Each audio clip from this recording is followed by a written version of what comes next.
All right, the political scholar Matthew Goodwin has another great piece out that's entitled The European Union at a Crossroads, where he makes the very persuasive argument that the nationalist populist surge that's projected to storm the upcoming European parliamentary elections, in many respects, is really only just the beginning of the EU's problems.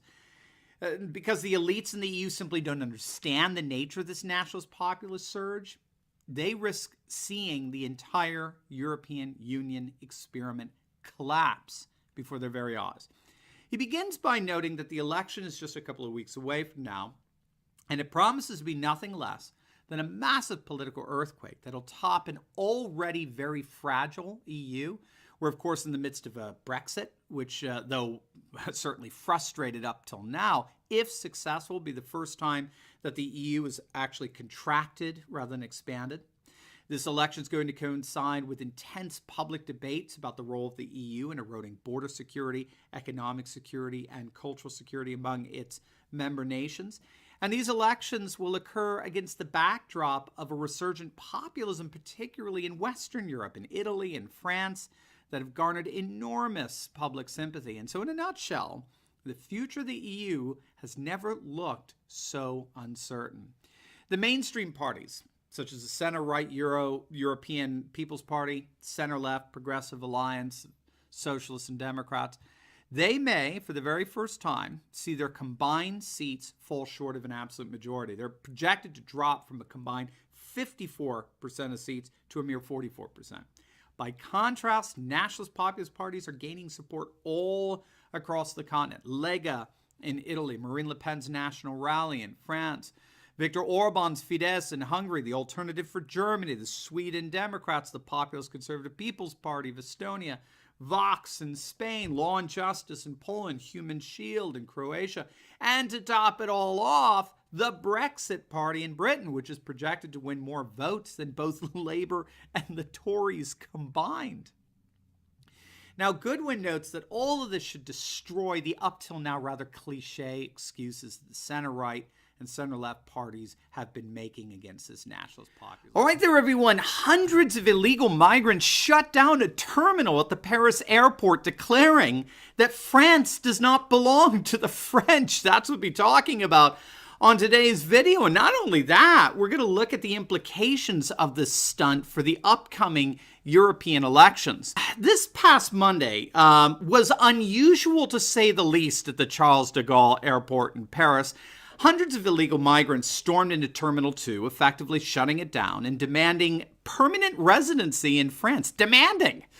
The protest was called on all airlines, but particularly Air France, to stop any financial, logistical, or political participation in deportations.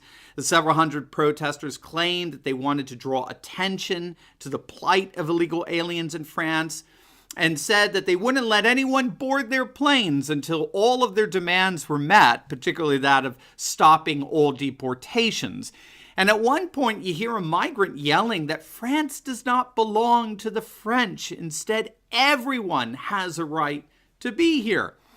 Interestingly enough, this group of illegal migrants called themselves the Black Vests, playing off of the fact that, well, first they were all of African origin on the one hand, but of course, playing off the Yellow Vests who've been protesting Emmanuel Macron's globalist policies for 6 months straight now.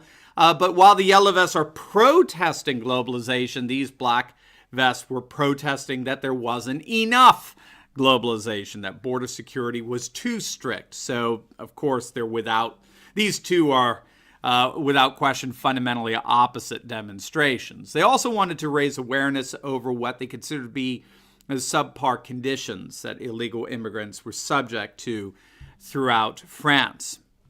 Now, I gotta be honest with you, okay? If what happened in Austria with Heinz-Christian Strache was an obvious setup to sway the European elections, just a couple of days in favor of the globalists, this stunt in Paris had to be orchestrated and choreographed by nationalist populists. I mean, You know, they couldn't have wished for a greater gift on the week of the European elections. They could not have dreamt up a more appropriate and stark reminder of what precisely these elections are all about. I mean, it had to be. I bet they were all paid, and if you followed the money, you would find all the checks were written by Marine Le Pen, right? I'm telling you. Now, of course, I'm being facetious here, but it does raise, I think, a very interesting point. These demonstrations really are stark reminders of what the European elections are all about this week. Now, if you've been a regular viewer of this channel, and make sure you subscribe if you're not, but you know that a major trend dominating these European parliamentary elections is what we call here post-security politics. It's extremely important to understand where we are today on the global political stage, this notion of post-security politics. Post-security politics is driven by three major forms of insecurity that have arisen over the last few decades as a result of the anti-national, anti-cultural dynamics inherent in globalization. In many respects, these three forms of insecurity all intertwine with one another. They reciprocate. The nation-state historically offered its citizens three forms of security by which they could live out a safe and meaningful life. And these three forms of security were border security, where we felt safe from invasion; economic security, where we were given a stable economy for maximum material conditions; and cultural security, where our religion, our customs, our traditions, our language, our distinctive ways of life were protected and celebrated to ensure a meaningful life. Okay? Transnational globalization destroys all three forms of security by its very nature. Because globalism is transnational, it renders borders irrelevant, both in terms of electronic money as well as unprecedented immigration rates. Globalism destroys economic security by virtue of what's called a global division of labor, where manufacturing and industry are relocated to third world nations, all the while finance is reallocated around first world urban centers, leaving rural areas with extremely high levels of unemployment. And finally, globalism is perhaps most infamous for killing off distinctive cultures, customs, and traditions with a consumer-based culture that pushes progressive lifestyle values at the expense of traditional culture and customs, all the while the culture is being eradicated by massive immigration levels. And so you could see that post-security politics forms sort of a self-contained loop where each insecurity feeds into the other. And so these three insecurities have inordinately contributed to a massive worldwide backlash against globalization, against its aristocracy. And so that's why we're seeing the collapse of the political center, which is the aristocracy that acts as the custodian of globalization, the manager. Now, what's so key here is that this post-security politics explains very, very well why we've seen such an extraordinary rise in the nationalist populist right throughout Europe and the United States. The nationalist populist right is responding very effectively to each and every one of these three insecurities. They want stringent border enforcement and migration overhaul. They want to institute some form of economic nationalism and protectionism, right? And they want to protect the key identity markers of a nation, its culture, its customs, and traditions for the respective populations. This is why Matteo Salvini's Nationalist Populist Italian League is projected to win the most seats of any party represented in the European Parliament. Not just the Italian League, but also the populist Five Star and the Nationalist Brothers of Italy, headed by the amazing Giorgia Meloni. I heard her speak as well as Salvini speak in Verona, Italy. I mean, they rocked the roof off the place. They were incredible, the kind of energy that they were able to generate among the audience, like a Trump rally, you know? This is why we're seeing Thierry Baudet's Forum for Democracy become the #1 most popular party in the Netherlands. They're projected to win the single most seats when the Dutch vote happens on the 23rd of May. This is why we're seeing the Brexit Party, which is only weeks old, continue to surge into the stratosphere of popularity, beating both Labour and Tories combined. They're closing in at 40% support. More than 1 in 3 Brits will be voting for the Brexit Party on the 23rd.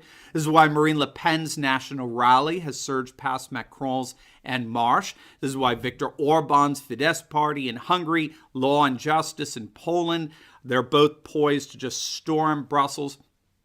It's going to be an utter bloodbath precisely because of what we're seeing here with these illegal immigrant protests in Paris. There's really just no two ways about it. People want their borders secured. They want their jobs protected, and they want their cultures, customs, and traditions celebrated, revered, and honored, not replaced. They fully recognize that you can't support both unfettered immigration on the one hand and a sustainable welfare state and social services for citizens on the other. That's what's killing the political left, by the way. What's killing the political left is the incompatibility between their support for migrants on the one hand and their support for the welfare state on the other. More and more populations recognize those are mutually exclusive projects. And that's why you're even seeing now left-wing parties like the Danish Liberal Democrats and the German Die Linke Party, which means the left. They've both committed themselves to closing their respective borders and tending instead to the needs, the social needs of their citizens. So we're really seeing an absolute triumph here of post-security politics in redefining the politics of Europe. And there could have been no better picture of why post-security politics have been so triumphant than Terminal 2 and the Charles de Gaulle Airport this past Monday.